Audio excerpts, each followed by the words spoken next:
నా పేరు గేటి కృష్ణారెడ్డి, గార్లదిన్న మాజీ సర్పంచ్. కానీ ఇప్పుడు ఈరోజు ఏం జరుగుతుందంటే ప్రతి రైతు కానీ ఆకాశం కల చూడాల్సిన పరిస్థితి వచ్చింది. ఎందుకంటే ఈరోజు డ్యామ్లో నీళ్ళు ఉండి కానీ ఆ నీళ్ళని మరసంగా రబ్బర్లు వేసి మరసంగా పంపిణీ చేయలేని చేతగాని గవర్నమెంటు, చేతగాని ఎమ్మెల్యేలు, చేతగాని నాయకులు.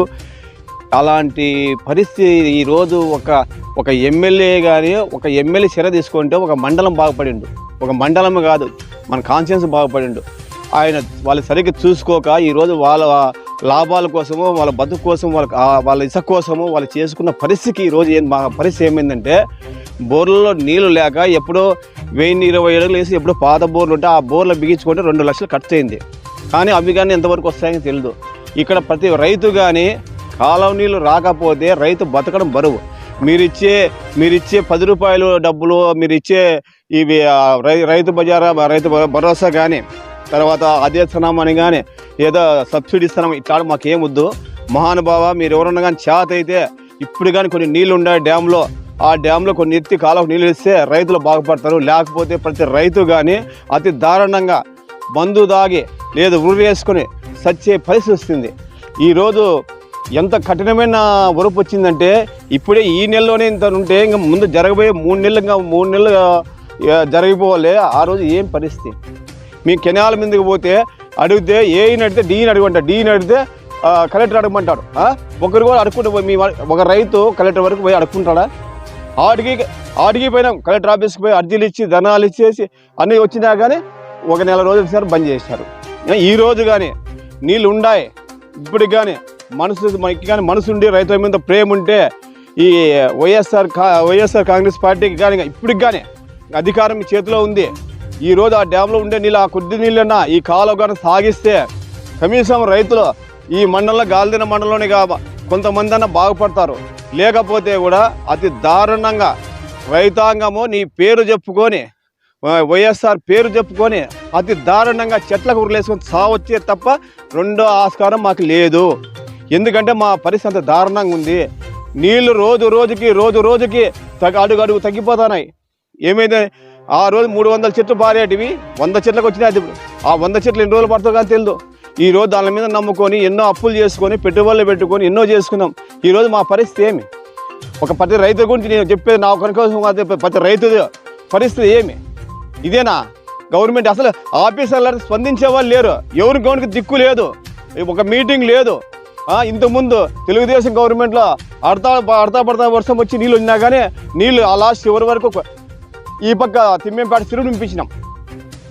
అది ఇన్ని నీళ్లు పెట్టుకొని ఇన్ని వర్షాలు వచ్చుకొని కనీసం ఈ పొద్దు కాలవంటి నీళ్ళు రానికుండా చేశానంటే మీ అసమర్థ ఎంతవరకు వెళ్ళిపోతుందో వారు గుర్తు చేసుకోండి. ఇది మీరు జనాలకి ఏ విధంగా పోతున్నారు కానీ నిజంగా మీ ధైర్యాన్ని ఒప్పుకోవచ్చు. ఈరోజు ఏం చేసినా అంటే చెప్పుకోవడానికి ఏమి లేకున్నా కానీ రైతులకు నీళ్ళు లేని పరిస్థితుల్లో కానీ మీరు పోయి ఊర్లో పోతున్నారంటే నిజంగా మీ ధైర్యాన్ని ఒప్పుకోవచ్చు. ఎందుకంటే ఇంత ధైర్యంగా మీరు పోతున్నారు అంటే అన్నిటికీ తెగించారు అని అర్థం. లేకపోతే రైతుల బాధలు చూడండి, ఫస్ట్ రైతుల బాధలు చూసి రైతుల కష్టాలు చూసి మీ కాళ్ళ మీద పోతే స్పందించే వాళ్ళు లేదు. ఎవడైనా అడిగితే కూడా ఒక లష్కర్ని అడిగితే జైని అడగమంటారు, జైని అడిగితే ఈయన అడగమంటే, ఈయన అడిగితే డిఎన్ అడగమంటారు, డిఎని దిగిపోతే కలెక్టర్ అడగమంటారు. ఎక్కడ ఎవరిని అడగాల? ఒక రైతు పోయి ఎవరిని అడగలరా? ఏంటి మేము ఓట్లేస్తాను, అది మీకు ఓట్లేసి గెలిపించుకుంటే ఏంటికి? మా బాధలు మా కష్టాలు తీరుస్తారని మీకు ఓట్లేస్తాను. మేమెంత మేము పోయారంటే మీకెందుకు ఓట్లు వేయాల? మీ ఎంతెందుకు తిరగల? మా పరిస్థితి ఏమి చెప్పండి? ఏ నాయకుడైనా ముందుకు వస్తున్నాడా? ఇప్పుడు కానీ మీరు ఏదన్నా కానీ చేయాలని ఉంటే కూడా మీరు మనస్సాక్షిగా మీరు గుండెల మీద చేసుకొని జనాలే పోవాలనుకుంటే మీరు ఈరోజు కానీ మా కాలువకు నీళ్ళు ఇస్తే లాస్ట్ చివరి వరకు తిమ్మెంపేట వరకు నీళ్ళు ఇస్తే మీరు ధైర్యంగా ఊర్లోకి రాగలరు.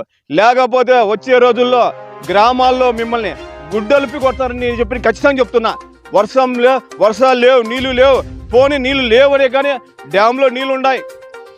డ్యాంలో నీళ్లు సద్వినియోగం చేసుకోలేక, రబ్బర్లు వేసుకోలేక, ఇసుక కోసమో దానికోసమో దీనికోసమో నాశనం చేసి పెట్టినారు. ఈరోజు ఇంత ఘోరంగా ఎప్పుడు లేదు. ఈ నెలలో ఎక్కడికైనా ఏ బోరిగా తగ్గింది? ఇక్కడ 7 ఏళ్ళ కిందట ఇట్లా వరపు వచ్చిందా, కానీ అప్పుడు కానీ తగ్గలే. ఇప్పుడు ఎంత ఘోరంగా తగ్గిందంటే స్టార్టింగ్ నుండి మీరు నీళ్లు సరిగ్గా వదలక దాన్ని మరసంగా మెయింటైన్ చేయలేక ఈరోజు మీ అసమర్థత ఎక్కడ అనేది ప్రతి రైతు చెప్పగలడు. నువ్వు అనుకుంటున్నావేమో ప్రతి రైతు మా కళ్ళు ఉండారు, మా పార్టీ ఉండారు. మాకు రాజకీయాల కన్నా ముఖ్యము మా రైతాంగం బాగుండాలి. మాకు రాజకీయాలు ఎవరు ఎక్కడ పోయినా మాకు సంబంధం లేదు, ఎవరు ఓటుకేస్తున్నా మాకు సంబంధం లేదు. మాకు కావాల్సింది బతకడానికి గుప్పిడి నీళ్ళు కావాలా. ఆ నీళ్ళని ఇచ్చే శక్తి ఎవరుకుంటే వాళ్ళు మేము స్పందిస్తాము, వాళ్ళ కోసం ఏదైనా చేస్తాం. కానీ ఇలాంటి ఇంత అసమర్థంగా పనిచేసే నాయకుల్ని నేను ఇంతవరకు 20 ఏళ్ళు 20-30 ఏళ్ళు రాజకీయం చేస్తాను, కానీ ఎప్పుడు ఈ విధంగా ఇంత ఘోరంగా అయితే ఎప్పుడు ఎవరు చేయలే. కేవలం వాళ్ళ బాగోగుల కోసమే మాకు నీళ్లు లేకుండా చేసి అని చెప్పి నేను గట్టిగా చెప్తున్నా.